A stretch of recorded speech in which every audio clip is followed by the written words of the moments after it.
Hello, everybody, and thank you for tuning in to the Liberty Report. Today we're doing this by audio, but we are with you and we will be reporting as usual. And we have our co-host, Daniel McAdams, on the line. Daniel, welcome to the program. Good morning, Dr. Paul. It's good to be here doing the show. Good. A new format for the day, and yet the subject is similar all the time. The defense of liberty, we know about that. That's the big picture. The smaller picture has been in the last year that has gained most attention, has been the story about COVID and the lockdown, which we've been highly critical of. But I think today, Daniel, we have a few things that we can say that maybe there's light at the end of the tunnel, but never let your guard down. So yes, we will be talking about that. And Daniel, we talked a little while ago about our friend putting out some press clips, on a subject, and that's Thomas Massie talked a little bit about his favorite organization, the CDC, and he had a little suggestion. I think it's touching on the right direction. He's not quite up with us on just saying fire Fauci. Yeah, he says that's a good idea, but fire them all, everybody, the whole leadership. And I think that sounds pretty good to me, Daniel. But I might, after that's done, I think he should go the next step, get rid of the CDC. And yes, I think the analogy was, I'm always, and so many supporters support auditing the Fed. Not that that will satisfy us, it's just to expose them. And then after you know about the Fed, you get rid of it. So that's about what we need to do. That doesn't mean that every single function has to be totally eliminated, but it means that the bureaucracy has to be eliminated. And this is a big bureaucracy. When you think the highest paid official of all the bureaucracy in the country is the guy that runs the CDC, and that's Fauci.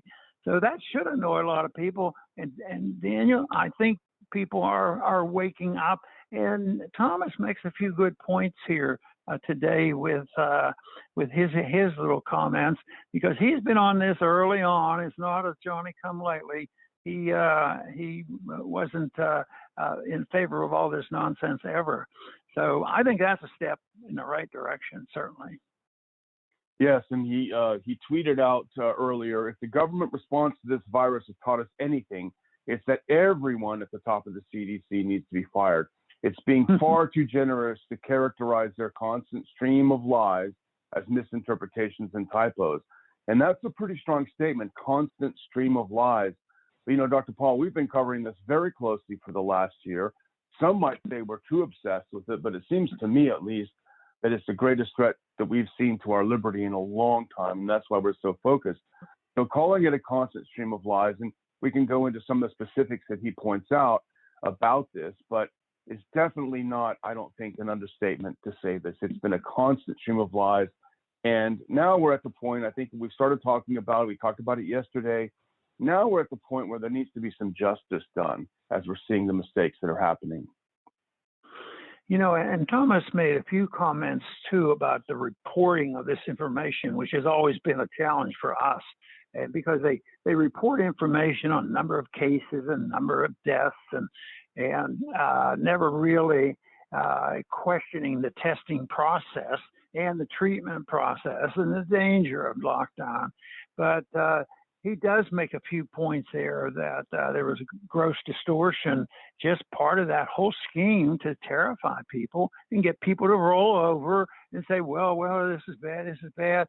Giving up a little liberty is no big deal. I heard that after 9/11. What's the matter with sacrificing a little liberty? We have to be safe. Well, that whole thought has to be challenged constantly. It does, and Massie, he's cited over these last few weeks and months several things. One is keeping schools closed, regardless of what we know now, that children are thankfully not susceptible, with very few exceptions, to this disease, but keeping it closed nevertheless. He talks about a CDC estimate that the risk of getting transmission of coronavirus outdoors is 10%. which is we know is grossly exaggerated. They even said that it might be 1,000 times less than that. And the other one is the faking of the idea that you should get your Pfizer vaccine even if you've already recovered from the coronavirus. And we talked about a study yesterday that debunked that idea. The fact is that having had the virus and getting over it is much better immunity even than the vaccines. But the scariest part, Dr. Paul, is with all of these objectively false statements and out lies and obfuscations from the CDC, we've still been told if you say anything against the CDC, you will be kicked off of social media and you therefore will not have a platform. And that's the most chilling aspect of it, because if the CDC was full of bogus information, it's our obligation, as citizens to try to pick it out and talk it out and alert others to it. But the people who control the strings of conversation, they say, no, you can't do that. You can't exercise that freedom on our platforms. Even as we know now that Zuckerberg was, emailing Fauci all the time. How can we help you? What can we do? What can we do? So it's a bad situation. Yeah. It's pretty amazing what they've accomplished, the intimidation and the universal answer to anybody who critiques it, that you're not allowed to do it. So they have been, this is censorship.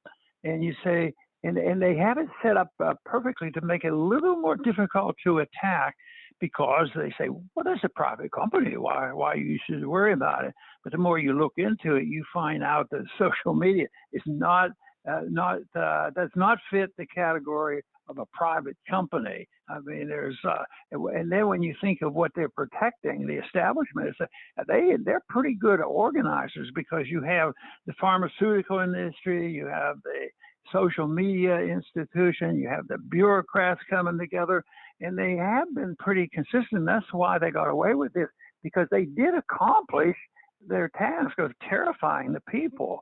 But I think that's cracking, and we're going to mention here in a second or two, where some of those cracks are occurring, and we've already witnessed this. That the people are waking up. It's still a struggle. It's when you give up something like we, the people, gave up a year or so ago. It's easy to do it in a day or two, just scare the living daylights out of the people. Recovering it is very, very difficult. The convincing, okay, we're safe. And we've talked a little bit about individuals who feel like they're naked if they don't have their mask on. And they don't even argue the case. Well, I'm protecting others, I'm protecting myself. They just say, I feel better. So they've been intimidated. That's a real challenge for us and everybody who wants to get us back, into a slightly more normal situation. Yeah. And you add in all the fear that they've created and all of the confusion that they've created. And then I think the secret sauce, Dr. Paul, is adding in the politics. And you've mentioned this a couple times this week, and it's worth repeating, is this latest Gallup poll that shows that 71% of Democrats thinks that we should still stay inside our houses. This has become such a political thing. It's become a get rid of Trump thing, as we know from all of last year. So adding the politics to the mix, I think, makes it particularly toxic. But but I think we will move on to the second topic, which is a little more upbeat, and this is uncharacteristic because Mercola, the person we're going to talk about, his article, and we saw this on Lou Rockwell today, is usually pretty a little pessimistic, maybe, but right. Yeah, but he had a good article, Dr. Paul, right? Yes, it's very good, because he's making the point that we make frequently. Protesting can be very good. Numbers are important. I talk about prevailing attitudes. The prevailing attitude in economics is Keynesian economics, and that's all you have in Washington. They're very, very important. But you also have to have somebody in leadership position, which is a smaller number of people. Actually, the economic situation was changed by the leadership being in our universities. All the well-known professors said this is what you have to do. Deficits don't matter and all that kind of stuff. So, but and I think Joe does that on this one. he mentioned this. He says mass protests can end vaccine passports, and then he goes and he cites the several places where they've been successful and the states have been changing it. But in a way, you could pick out as one of the top leaders on this was DeSantis in Florida.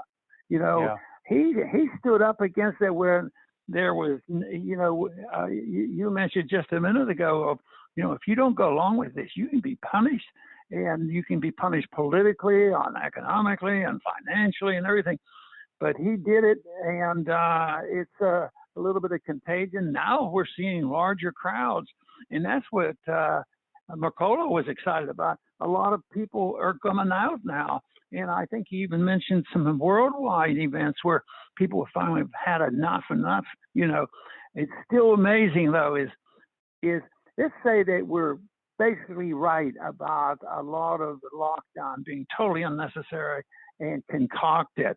Isn't it amazing how far that can go? It's a sort of a measurement of the gullibility and how easy it is to just terrorize a nation, scare them to death to wanting to give up their liberties. Of course, there have been times in history, this is well known, just scare them and they will march themselves to the gallows. It's almost like they don't want to stand up and they think that the government will take care of them. So it's not a simple little task of having a demonstration that's going your way. People philosophically have to change the attitude about the role of government.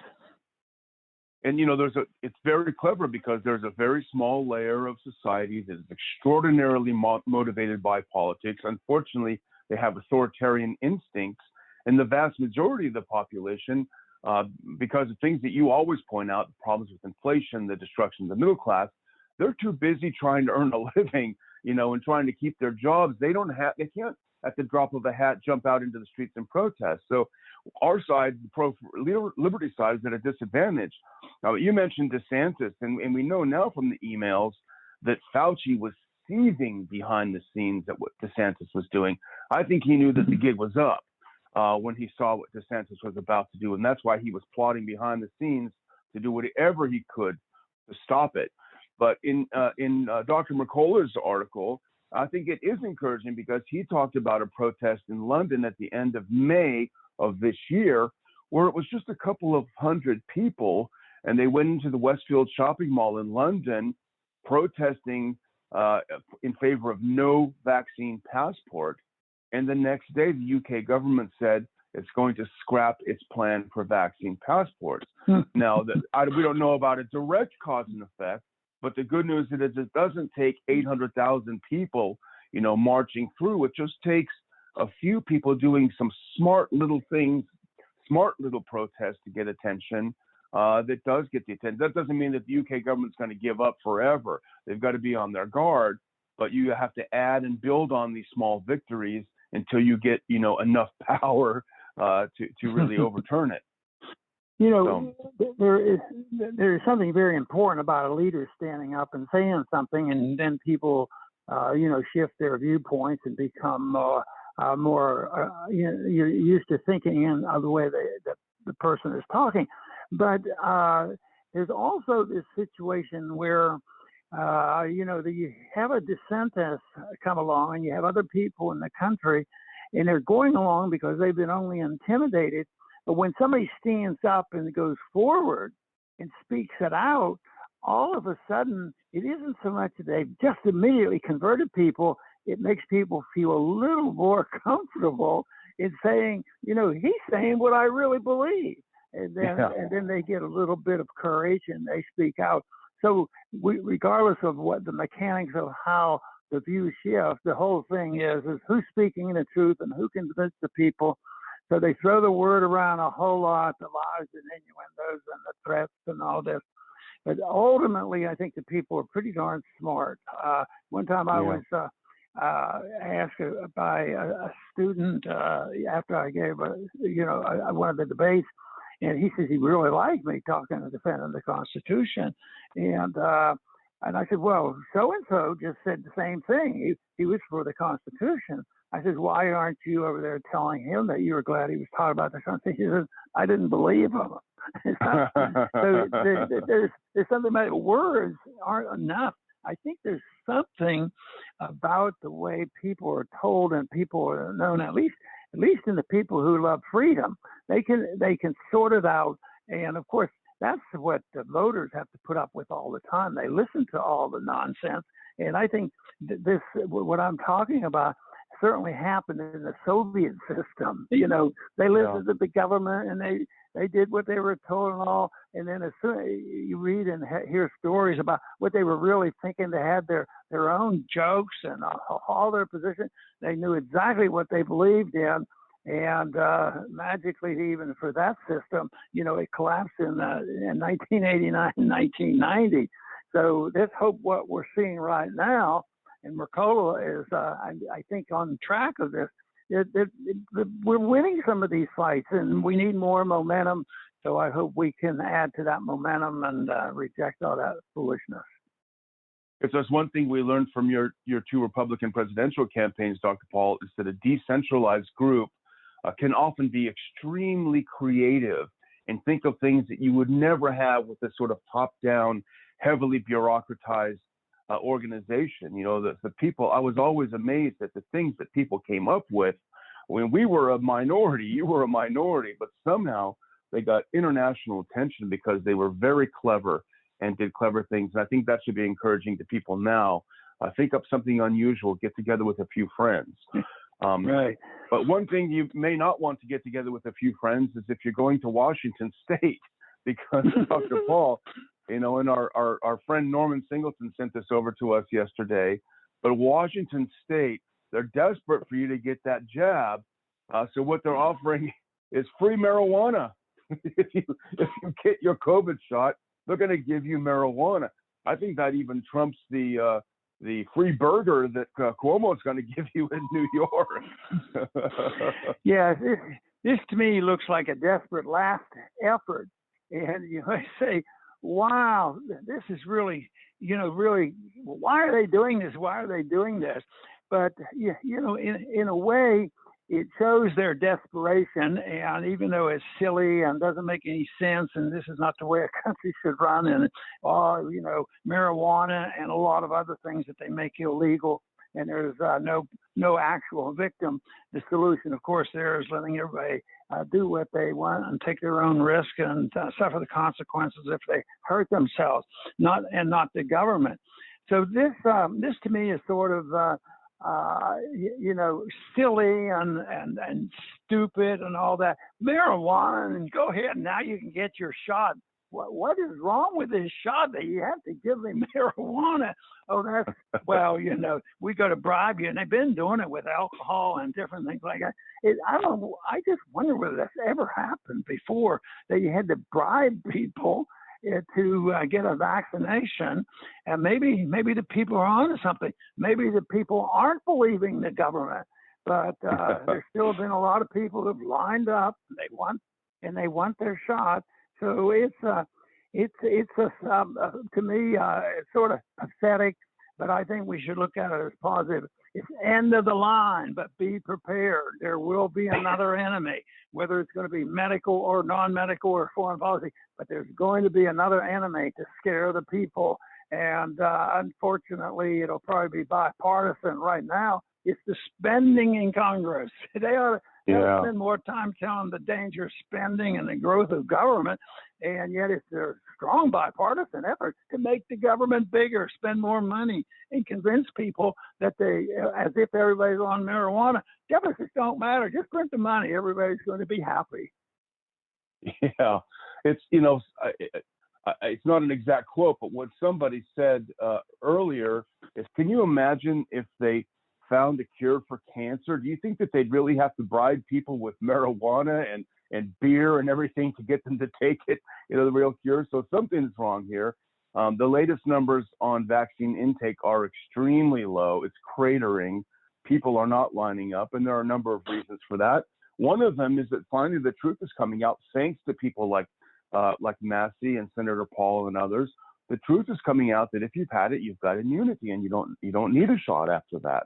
and people were being deceived by the so-called authorities about that. But that's the carrot. Your marijuana is the carrot, and President Biden came out yesterday afternoon with a stick, and he tweeted, "Folks, the Delta variant, doesn't that sound scary? The Delta variant, a highly infectious COVID-19 strain, is spreading rapidly among young people between 12 and 20 in the UK. If you're young and you haven't got your shot yet, it really is time. It's the best way to protect yourself and those you love." That, of course, that's someone call it, instead of a variant, they call it a scariant, and that's basically what he's doing here. And we talked about yesterday what's happening with young people in the country. It was a lie when Rochelle Walensky said that young people are flooding the ERs, the emergency rooms. We use the CDC's own numbers to show what a lie it is. So there's a lot of carrots and stick. And as you started out with this segment, Dr. Paul, they look a lot more desperate with time. Yeah. The marijuana thing is really bizarre, because when you think back, excuse me, not too many years ago, marijuana was a deadly drug, and it was so dangerous that if you were 18, 17 or a kid and had a joint, you could go to prison for a long period of time. You were a vicious felon. And then I got to thinking, well, maybe it's a little bit like COVID. Marijuana wasn't the problem. It was the lockdown. It were the laws and the rules. It's sort of like the prohibition of alcohol. Alcohol is horrible. It damages a lot. But prohibition was much worse, and the people had to wake up to it. And now the same way with COVID. COVID had some danger to it, a lot less than they claim. But the lockdown was the problem. It's the reaction to it, the excuse for doing things that they would have more trouble doing, and that is convince the people to roll over because we know what's best for you and we will take care of you. Yes. Well, for our last segment, Dr. Paul, we've talked about this a lot. We've talked about, cui bono, who benefits, who's making lots of money from this, from the pandemic. And we know, obviously, the big pharma has made tons and tons of money selling these experimental shots. But that's not all. What about the face mask people? They've made billions and billions of dollars, and all those face masks are thrown in the parking lot, thrown in the ocean. They're killing all the sea turtles and killing the whales and this and that. But there's another group that's really gone to the bank, Dr. Paul, and that is the people who sell plexiglass. Everywhere you go, you see plexiglass. I hate it. I hate when I go to the store because I like to, help them bag my groceries, get out of there quick.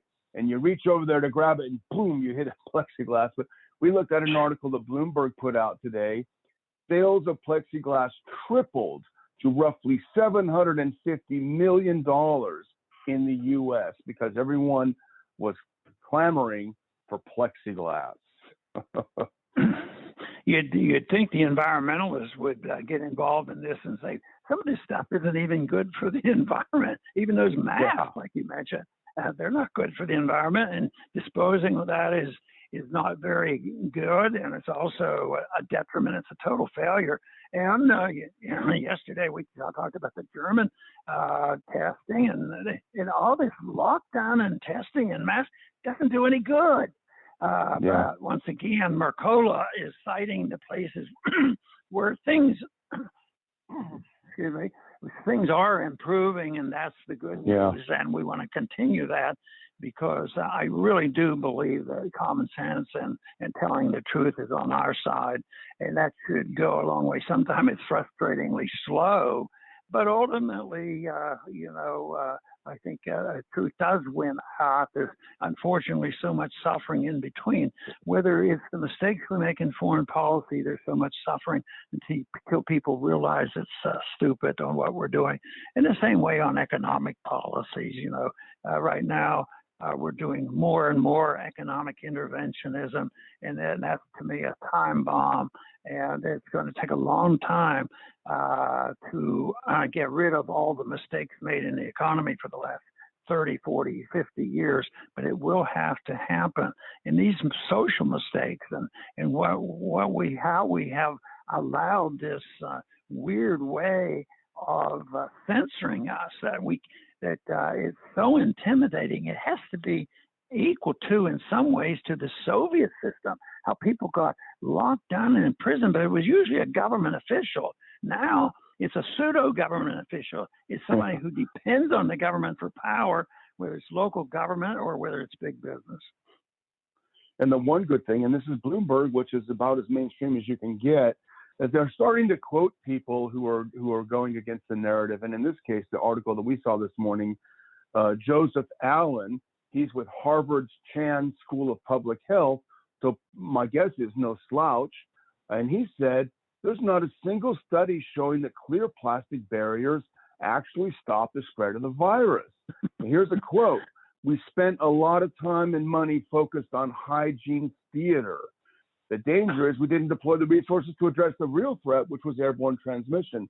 So in the rush to get the plexiglass, in the rush to get the mask, in the rush to spray and wipe everything 48,000 times and put all kinds of horrible chemicals on our hands as sanitizers, we missed the big picture. And that is unfortunately what hysteria does.